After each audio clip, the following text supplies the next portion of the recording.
Today on the podcast, we're happy to bring on Scott Powers from TheAthletic Chicago, the #2 athletic hockey writer, as he calls himself in the during the podcast. I think he was the second person hired. We had an awesome chat with Scott here.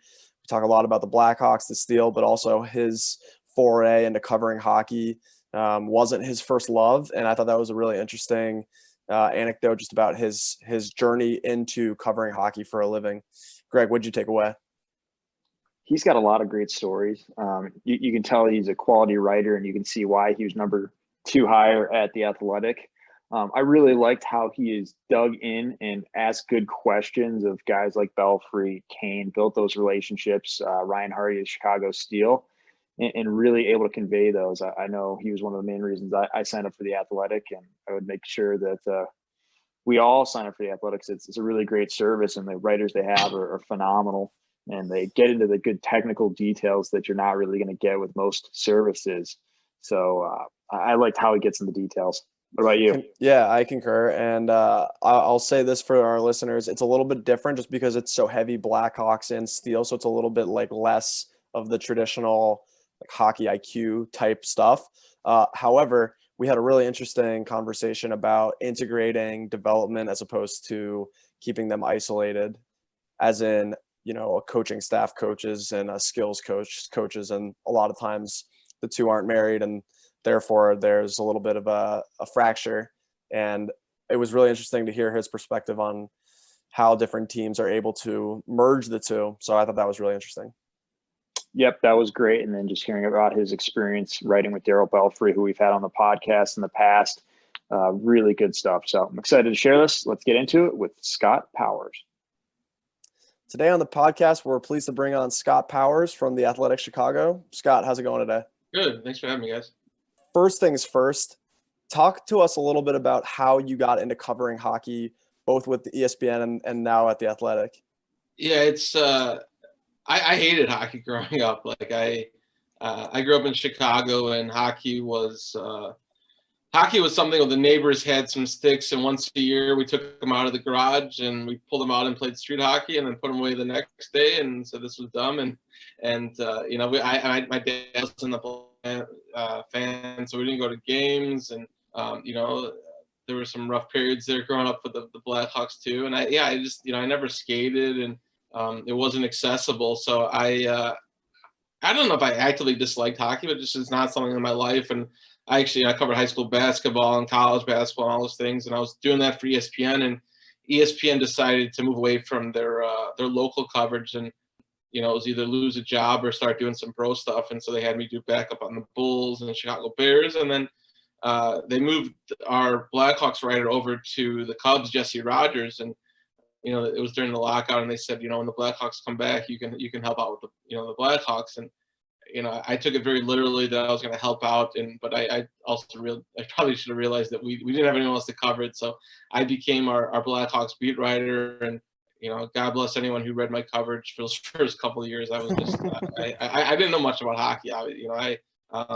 So it's the fact that I got actually hired by The Athletic to cover hockey, and I'm asked to do podcasts like this is, if you'd asked me, this was 2013, so 7 years ago, if this was my life, I probably would have been slightly angry and never leaves you. But here I am. Yeah. So it's been, it's been a path to kind of figure out hockey and, to embrace the sport. And certainly I've gotten beyond all those hurdles and at a different place in my hockey knowledge, I think. But that's been the fun part too, is kind of, like even learning how to analyze the game, and, the fact that I did a book with Darryl, just somebody with his hockey intellect, and the fact that he led me into there and be a part of that process. It's, I feel like it's at least a testament to maybe how far I've come, or I'm really good at tricking people one or the other. So.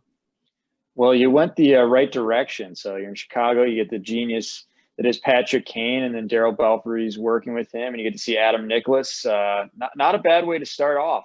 So I'm kind of curious on what that relationship has been like, and what are some things I'm always curious about, new eyes into the sport that you picked up that's important. Just maybe some big things from you from an outsider's perspective of what is great about these geniuses that you're getting to work with.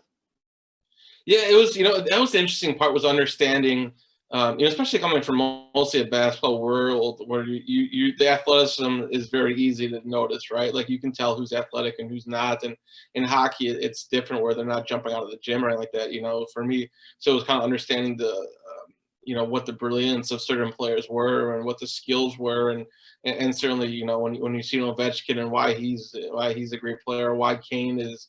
And then certainly, having covered Kane for 7-8 years, like you come to appreciate the vision, and then you talk to someone like Darryl, and you get an even greater appreciation of what he sees and how he sees the game, and how Kane sees it, and certainly covering Panarin and Kane for a bit, it's I don't know if I appreciated that as much as I should have at the time, and then having Darryl put that in perspective, it's something, and it's interesting covering one team, so you're very much I feel like a lot of my hockey experience has been around the Blackhawks, which was probably good, in the fact that they were successful for a bit. Now they've been a little bit down for some years, so it's been interesting to cover that and seeing what's good and what works. And I feel like I'm having a pretty good crash course of the cap stuff, but then also the on ice stuff, and then but a lot of it's just been asking questions and being curious.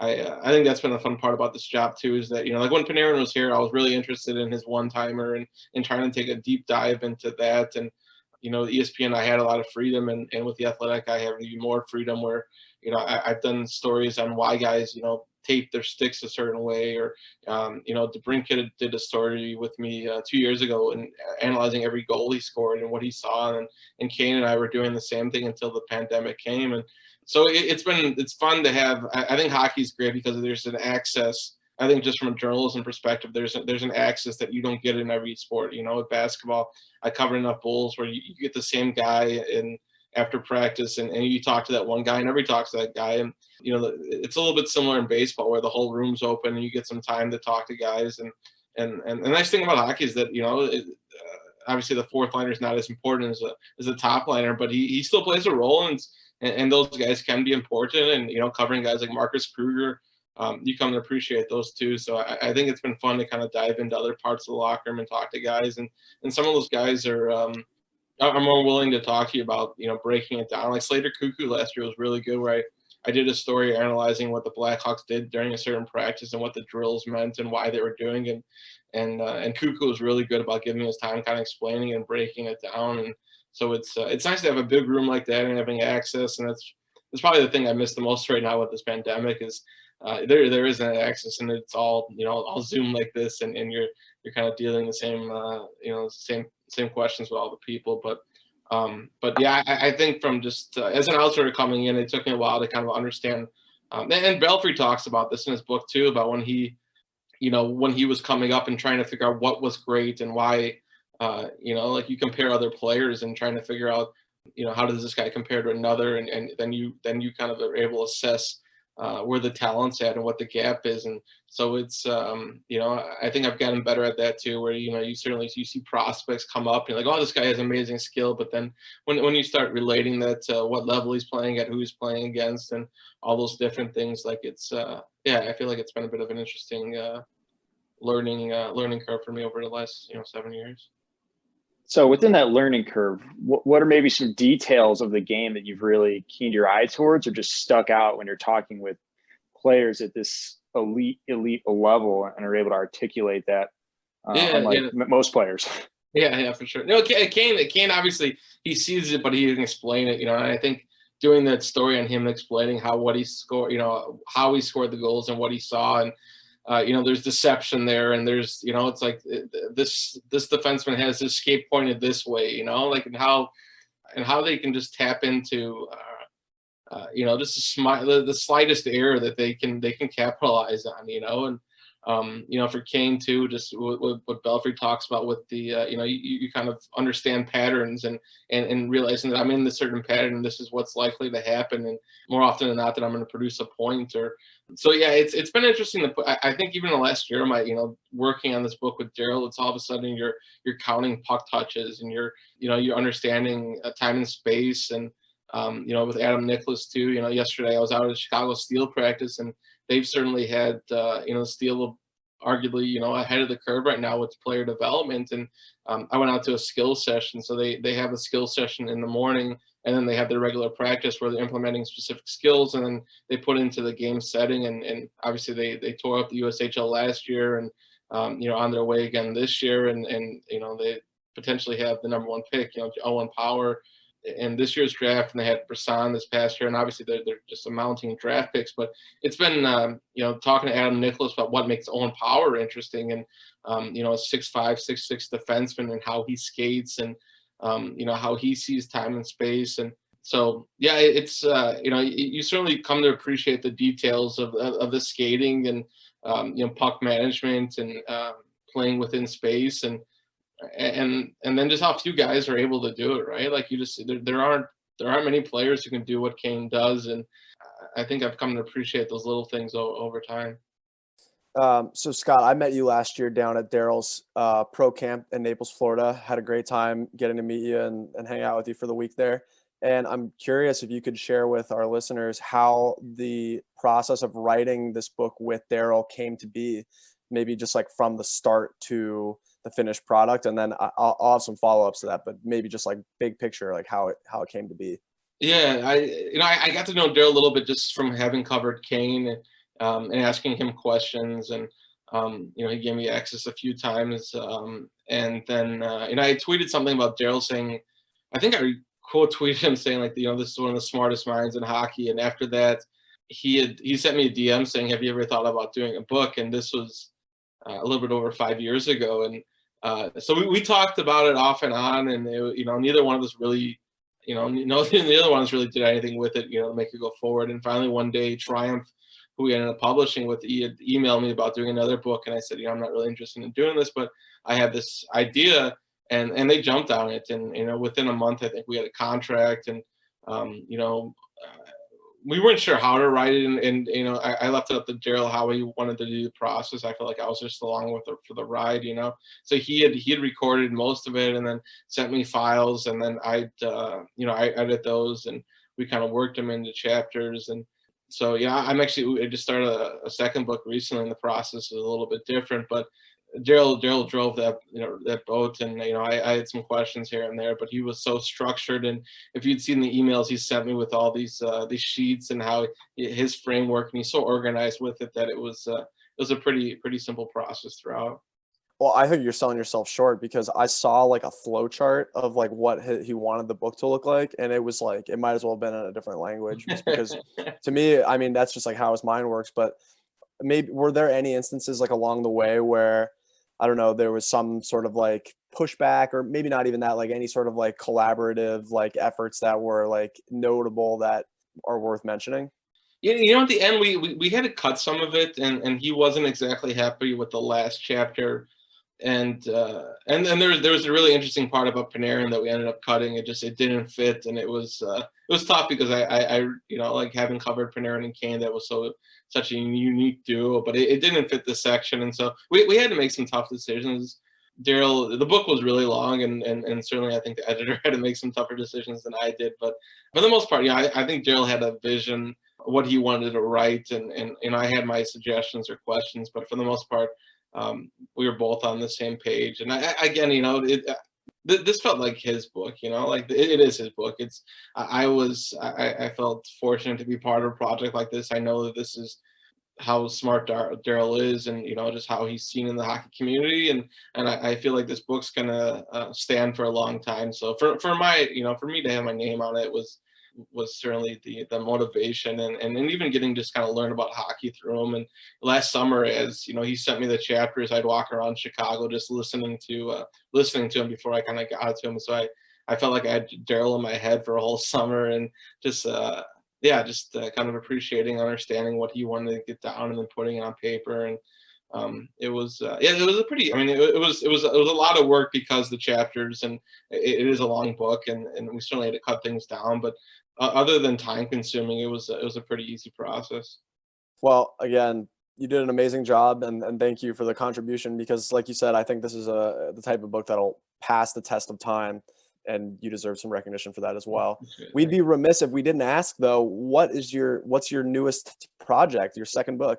I don't think I can. It's one. I gotcha. So I can tell you off the record, but not on the record as of now. So whenever I can, I will certainly put it out there, but it's the contract's not even, I guess, official yet. So I don't want to probably count it. But yeah, it's something I think too will have some hopefully have some juice in the hockey community. Okay, well, we're gonna spend the next 20 minutes just guessing what it is. I'm just kidding. I'm curious. This is going back a little bit, but we kind of got off the journalism thing. But I'm genuinely curious because I've done some freelancing in the hockey writing space, and it's harder than people realize to come up with topics, especially like when there's nothing. Right now, December 2020, not a ton going on in like the actual hockey landscape of things. Like, what's your process like? Speak for yourself, Dan. I got so many ideas coming out in our I'm talking about it's crazy. My idea bank is so long. I'm talking about news. All right, make some news for us. The whole pandemic's been interesting where, unlike the news side, like in newspapers, you pretty much, a lot of the sports departments stepped away because, like the news carries it. And with The Athletic, us being a sports only publication, like we still needed content, and the Blackhawks weren't giving us access early on. So for the first few months, we really dug deep into the well of the 10-year anniversary of the Blackhawks 2010 Cup. And, I did a story on the Pony Inn, which was the bar the Blackhawks used to go to. So it was a lot of fun. And, the logo debate was up there. So, that was a project I'd actually been working on since last year. So I finally was able to finish that story, and something I probably, one of my more proudest pieces of the year, and just the amount of work that took. And then it's just, it's just like, Adam Nicholas said he was in town, so I'm like, I really haven't been out of the house a whole lot, so I went out to the steel practice, and Owen Power was there, so I sat down with him, and a story coming out in the morning about just kind of what makes him special, and the fact that the Blackhawks could be in that conversation for him, considering just their schedule, and they don't have a proven goalie, and they could be in for that, could be in the lottery for someone like that. So. And then some news breaks. The Blackhawks reorganized the front office a little bit. Stan Bowman was made president of the hockey ops, and then we had John McDonough's firing, and so Kendall Coyne was hired recently by the Blackhawks, so we did a big piece on that. And so some of it you rely on news, and then you try to maybe get a couple stories off of that, and nostalgia stuff has certainly been something we've dug deep into, and so and the fact there's two of us Blackhawks writers, Mark Lazarus also, that between the two of us, and then there's I hadn't taken any vacation, so it felt like a useless vacation, but I took some vacation time, and there's enough to get by. It's a little bit harder than when the season's going on, you're reacting to what's happening, and it was nice to have certainly the games and the Blackhawks advancing, one round made things a little bit easier for a bit too. So how do you build trust with your athletes and the management so you're able to get those stories and build those relationships? So, you're able to reach out to Nicholas, or he reached out to you and invite you out to practice, or you are able to go out to practice. I'm curious about how that operation works in that side of the business.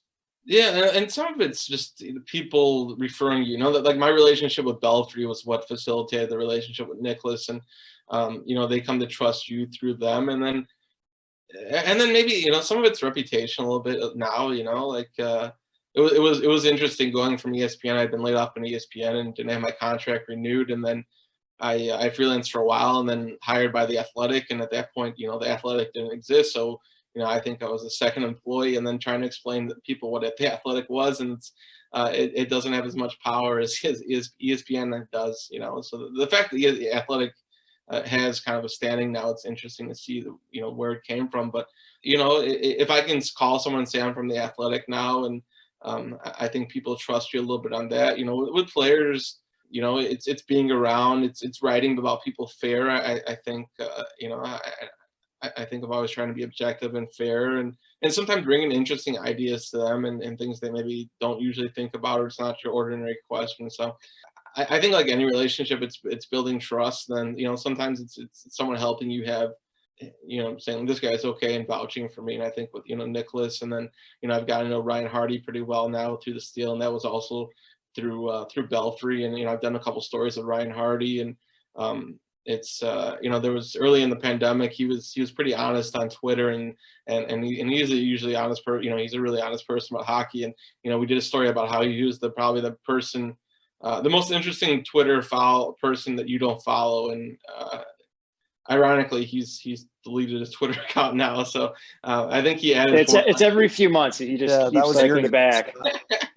So I saw him yesterday when I was out to practice, and right now he's off Twitter again. He's got a second Twitter account that's not as well followed, but I think allows him to still go out and see things. But he knows that sometimes Twitter is a bad road for him. But it's it's certainly just people helping with those relationships and then getting to know them and showing your face and being places. And I'm if Owen Power, even like yesterday, like they said, they told me, Owen Power, this is Scott Powers is here from The Athletic, and we trust him. So we talked for a while, and then if the Blackhawks draft Owen Power, I would think that he remembers me, and maybe that's something that you develop that relationship over time. So I know with some of the prospects too, that's been good for me too. Just the beat writers don't have as much time to do the prospect stuff, and I've really enjoyed that. And going out to I went out to London to see Adam Boquist, or when Dylan Secura was pretty good, I went to Northeastern. And then it's cool just to kind of step away from the pro stuff and go to some college rinks or some junior places. It's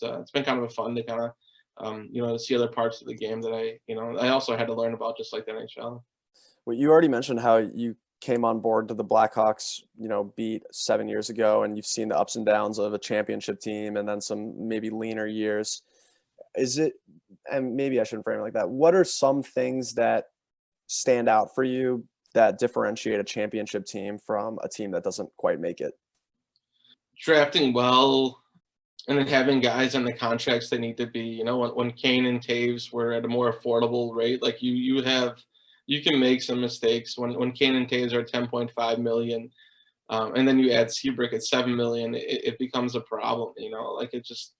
And even now, like we wrote about it today when Bowman got promoted. It's I don't think the Blackhawks they shouldn't have struggled as much as they did. Like they had Panarin, they didn't have to trade him when they did. They didn't have to trade Jarmelson when they did. Like there were some reactionary moves, and then there were some times where I don't know. There are bad decisions in there too. Like it's at some point you need to keep hold of some of those guys, and I feel like they've made some really smart moves signing European players, but then you trade away Panarin, or you trade away Cahoon, and like you draft Yoki Haru, and you finally have a defenseman who a top 4 defenseman potentially. They haven't been able to produce for a while. And then they trade him for Alex Nylander. And so a lot of those moves, I feel like they've added up where, when they were winning cups, they weren't making any mistakes. And you probably had a little bit more room for error because your contracts were a little bit better. And now they've been so far up against the cap. And then even last year when they had cap space, like they instead of really holding on to it or maybe allowing some of the younger guys come up, they traded for. And then strangely enough, they turned really quickly and decided we're going to go with this rebuild, and here they are now getting rid of Crawford and Saad, and watching it so far up close that I don't think all those mistakes were necessary. So I think there was some mismanagement of the cap and the roster, but it's hard to like it's even when you saw the Blackhawks win in 2010, how many bodies they lost because of the cap, and then having to figure it out again. And so do you think it's more on the management team and putting a roster together, or is there a difference between the guys in the group that you have that may or may not get them over the hump? Obviously, management's got to put them in a position, but once you have a team that looks like they can contend, is there a difference between those ones that, win the cup or fall just short? Yeah, I mean, I think that it also comes down to the roster management, because I think like Kane and Taves can't carry you the same way they used to be able to, and you need to put guys in place, and they have some pieces into Brinkett and Kubalik. But when I look at the Blackhawks struggles, it's mostly defensively. So it's like you knew at some point Keith and Seabrook were going to tail off, and how do you fix that? So Keith can give you still a lot at 38 years old, but at some point you had to be preparing for like who's going to take him over. So the fact that Keith's still playing 25 minutes in the playoffs, like it just, I think that's more on the Blackhawks than on Keith. Like you're just asking him to defy his age a little bit, where he's certainly a bit of a freak, but you need to put these guys in positions where, the fact that Taves still carries those minutes that he does. And I think you needed to figure out ways to replace them. and it's hard too because they won and then they wanted to reward people with contracts, and that's what happened with Seabrook. And certainly with Cannon Taves, and you understand Cannon Taves more just because, you know, like they sell jerseys. They're the reason people come to the building. But the Seabrook contract was harder, I think, for a lot of fans to swallow because they knew that Seabrook was already declining. And, you know, like you run out of cap space eventually, and you can have 3 or 4 guys making $40 million if they're Marner and Tavares and Matthews. But when it's you know, guys on the tail ends of their career and certainly declining, it's a little bit harder. So. They didn't make the playoffs either, so no worries. But I you know, with Toronto, I feel like it's a matter of chances, right? Like it's eventually you would think it clicks. So it's yeah, we'll see. You know, I think they have some pieces now. I think, you know, the fact that they've really embraced the rebuild, because it seemed like in recent years they've been talking out, you know, both sides where, you know, we want to do a rebuild, but then you go out and get Mata and Dahan, and you kind of create stopgaps for Ian Mitchell and Bokus and all your young guys, and now they finally opened up those spots. Hey, one thing I wanted to get to before we get too far away from it, and this is kind of going back to the beginning of our conversation, but I'm curious, when you watch a game, like you said, you didn't have a huge hockey background growing up, and so you kind of backdoored your way into this, which is, I think, amazing. And like Greg said, it's always interesting to kind of pick people's brains who, you know, didn't grow up immersed in the sport. When you watch a game now, maybe could you walk us through like what you look for, or like what sticks out to you like while you're watching a game, live or in person? Yeah. So when I got hired by The Athletic, the Blackhawks wouldn't credential me. So it was like, well, you're covering the Blackhawks, but you're not covering it. So I had to figure out, how can I be different? What can I do? And looking back, it was probably the best thing for me because there wasn't a whole lot of analysis and video stuff. So it made me watch the games differently. So I started cutting clips and why did this work, and analyzing it. And I think one, slowing it down certainly helped. Like you get a better understanding while you're watching the game in person. There's so many different, like you're distracted by the crowd and what happened. And I never feel like I ever have a true sense of what occurred until I watch multiple replays, and, watching the game at my own speed, and then cutting clips, and then, kind of analyzing and trying to figure out, and then asking questions. I've certainly, relied on people that, figure out why this worked, or, why this didn't work, and understanding systems. And so, I think now, even yesterday, I watched Owen Power in that skill session, and then talked to Adam Nicholas, and then I went home and watched Owen Power's Michigan's recent game against Minnesota, and I just watched a period, and you can see all the stuff that he did, and I think I cut 7 clips for the story tomorrow, and I actually sent him the Adam Nicholas, kind of explaining what I saw, and if, kind of verify it too, because there's sometimes, I feel like I know enough, but I'm not going to pretend like I know everything, and certainly it's been helped to bounce things off of those guys too. So, even talking to, when I talked to you and Adam in Florida last year, it's like it's getting a different understanding of how guys skate, and I'm sure you guys shooting videos of that camp too, like you get a different appreciation of the skating moves and the different what they're seeing, and even just the details of it. Like the fact that I don't really know how to skate, like I feel like there's another level that eventually my daughter's 3 now, and after the pandemic I want to teach her how to skate and maybe get out there on myself. And I think there's another layer that I can learn about hockey, and maybe some of it's me getting on the ice a little bit more and understanding edges and different things too. So it's just I think it's more of its constant curiosity, and really realizing I don't have everything, but also having to put time into it. Like it was I wasn't happy when the Blackhawks didn't credential me when I first started The Athletic, but looking back, it really was the best thing for me to have to watch the game differently and try to cut those clips and then explain what I saw to readers. And I feel like I'm better at that. And then certainly when during the Blackhawks and the return to play playoffs, it was like, well, you have the same access as everyone, and you're dealing with the same Zoom calls. How do you differentiate yourself? And some of it was through analysis, and so it was I'm not where I want to be in there, but I certainly feel like I've progressed, and it's been a different fun way to understand the game, and it's I'm looking forward to what else I can kind of pick up in the coming years. That's awesome stuff. I'm loving all the details you're getting into here, and there's so many ways to go about this.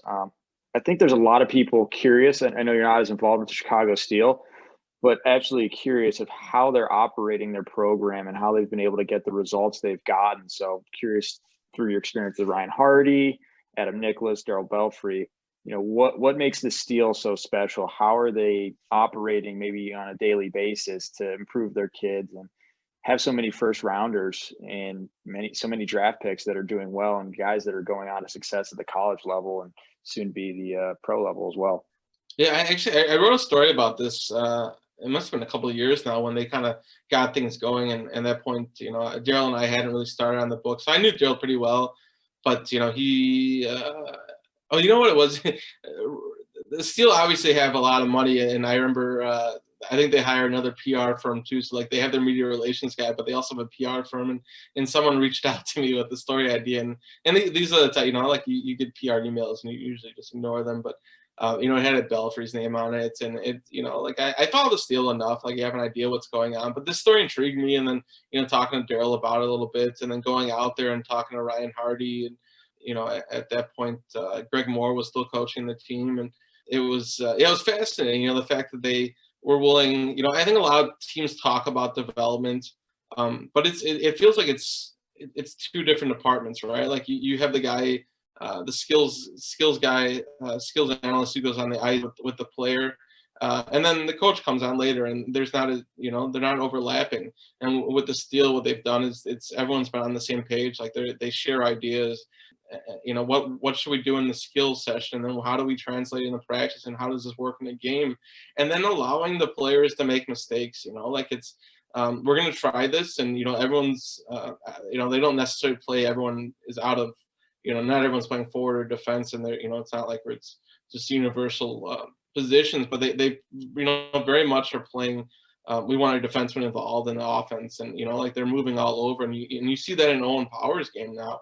It just how deep he gets in the offensive zone and how he wants to lead the rush, and it's everyone kind of having each other's back, but this freedom to to try things and then to fail, and then in time succeed.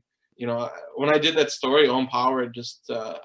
I think he was still pretty fresh to the Steel. So I actually talked to him a few years ago when he was still a kid, and they saw a lot in him. And then so you're playing with younger guys and taking chances, and I think over time they've gotten better players. I mean, the fact that now they have Brisson's kid, I think that's helped, and it helps create better relationship, more players there. And I don't think U.S. Hockey's probably happy about the Chicago Steel. This is not exactly great for their business in some ways, and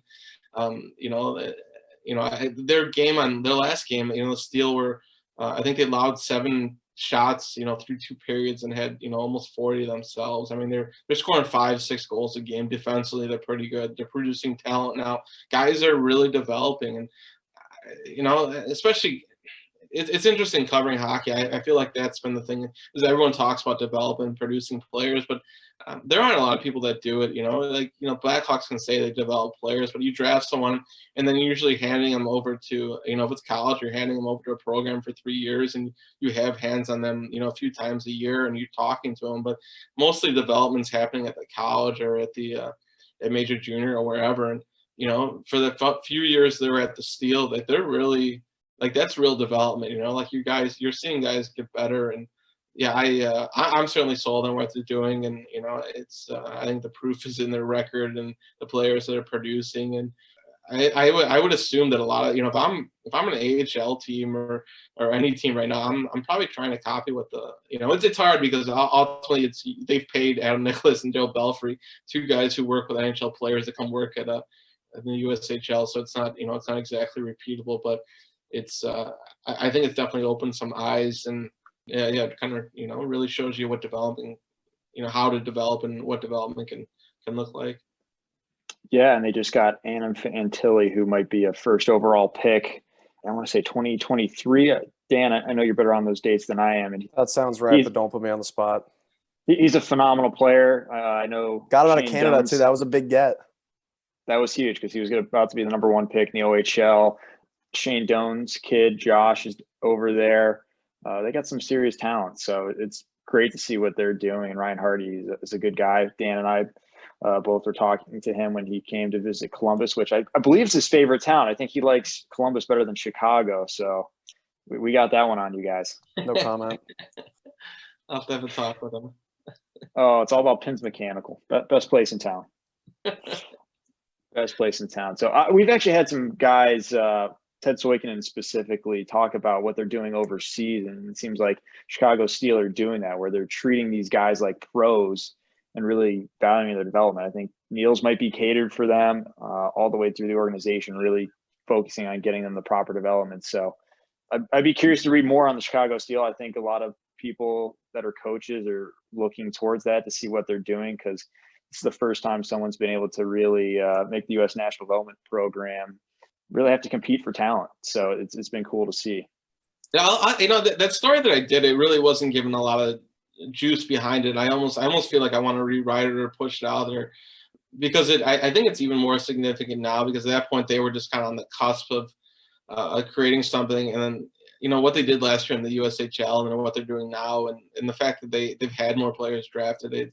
I think it's a bigger story, and at some point it's going to be broken up. Like an NHL team is going to come along, and I'm sure NHL teams have already talked to Ryan Hardy, but he can, the fact that the money's probably decent with the Steel, and he certainly loves what he's doing, that he can be a little picky, and like Belfry and Nicholas.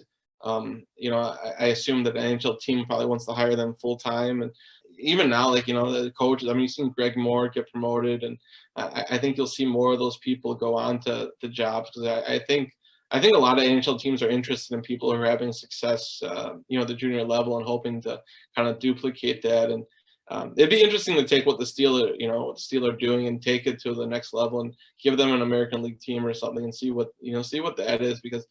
Yeah, I guess the more that I've covered, the NHL, it's like you just if someone's in the American League too long, I guess all my stuff is based around my coverage of, having covered the Blackhawks. But if you're in the American League too long, like, it's a bad thing. Like, if you're good enough, like a Tara Vinen or a Nick Schmaltz, those guys stay in there 20 games and they get promoted.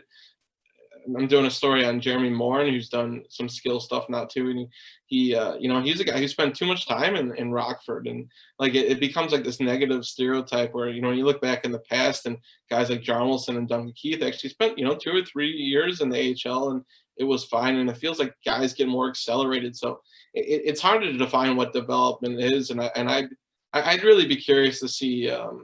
And I think Toronto's a little bit ahead of the curve in this with who they've with whom they've hired to do it. But if you take what the Steel are doing and try to use that model in the AHL, and maybe not worry so much about the results, at least first off, but just allowing guys to take chances and be risky. And I think I think there might be something there. And obviously I could be wrong, but I'd be curious to see what they're doing and placing them somewhere else at an even higher level.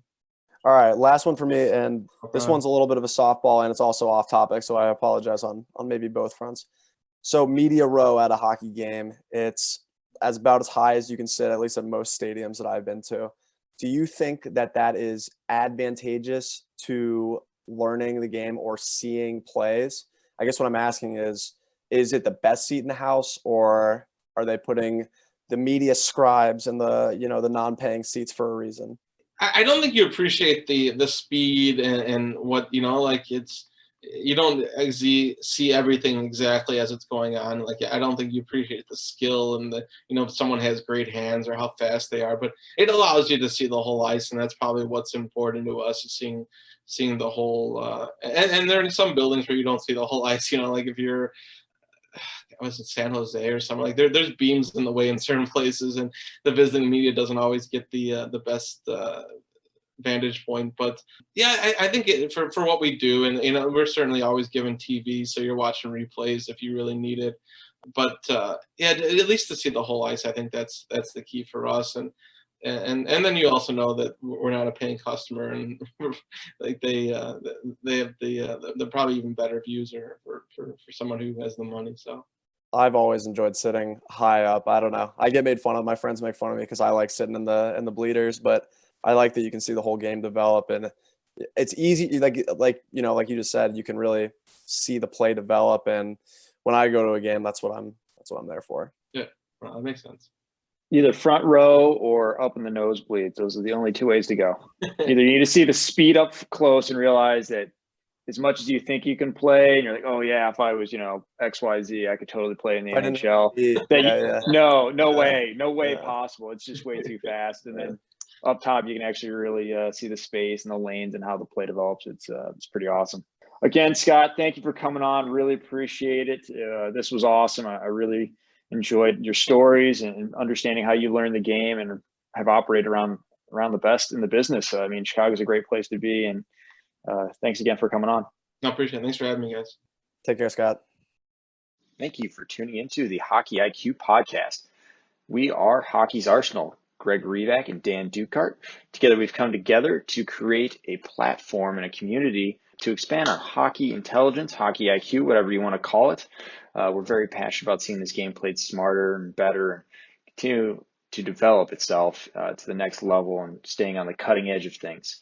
So you can find us at Hockey's Arsenal on Facebook, Twitter, and YouTube. We're also at hockeysarsenal.com. From there, you can find some resources and some options to work with us. We're excited to continue this. If you enjoyed this episode, please like, subscribe, follow, and share. You can also join up for our newsletter as well, where we're going to tackle anything Hockey IQ related. So we're excited to have everyone here and continue to build.